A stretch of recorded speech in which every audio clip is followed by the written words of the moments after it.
চর্মরোগের মধ্যে আসলে যেটা একটা আমরা বলি স্ক্যাবিস, তারপর হচ্ছে এক্সিমা, তারপর হচ্ছে ইমপেটেগো, এরকম বিভিন্ন টাইপের চর্মরোগ আছে যেগুলো সেবোরিক ডার্মাটাইটিস, এগুলো বিভিন্ন রকমের চর্মরোগ আছে যেগুলো শীতকালে একটু এই ড্রাই ওয়েদারে বেড়ে যায়। শীতকাল আসলে আমরা দেখি যে শিশুদের বিভিন্ন ধরনের চর্মরোগ দেখা যায়। শীতকালে ওই যে ড্রাই ওয়েদার থাকে, আর তাছাড়া শীতকালে আমরা দেখা যাচ্ছে যে রেগুলার পরিষ্কার পরিচ্ছন্নতাটাও ঠিক মতো, আর শীতের জন্য হয়তো বাচ্চাদেরকে বাবা মার রেগুলার গোসল করায় না, পরিষ্কার পরিচ্ছন্নতা অতটা ঠিক মতো হয়তো অনেক সময় মেনটেন হয় না।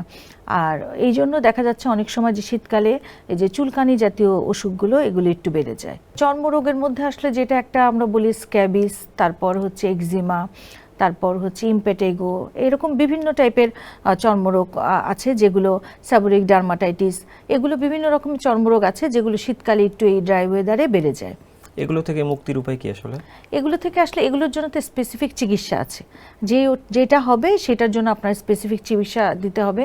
যেমন স্ক্যাবিস যদি হয় তাহলে দেখা যায় সবাইকে, মানে ফ্যামিলি যারা আছে, যেহেতু ছোঁয়াচে চর্মরোগগুলি অনেকগুলো, এইটাও যেমন ছোঁয়াচে, এই জন্য ফ্যামিলি যারা আছে তাদের সবাইকে চিকিৎসা দিতে হয় এবং পরিপূর্ণ চিকিৎসা করাতে হয় ভালো হওয়ার জন্য।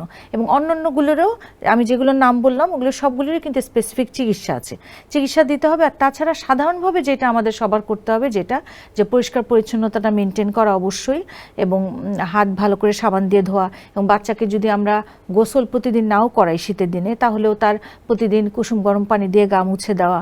এবং আরেকটা যেটা হয়, যাদের অ্যালার্জিজনিত প্রবণতা আছে যদি থাকে, তাহলে আমরা অনেক সময় দেখা যায় উলেন কাপড়টা পরিয়ে ফেলি সরাসরি, সেটা না করে আমরা প্রথমে একটা সুতির কাপড় পরিয়ে তার উপর আমরা উলেন কাপড়টা পরাবো, যাতে তার অ্যালার্জি প্রবণতাটা কম হয়।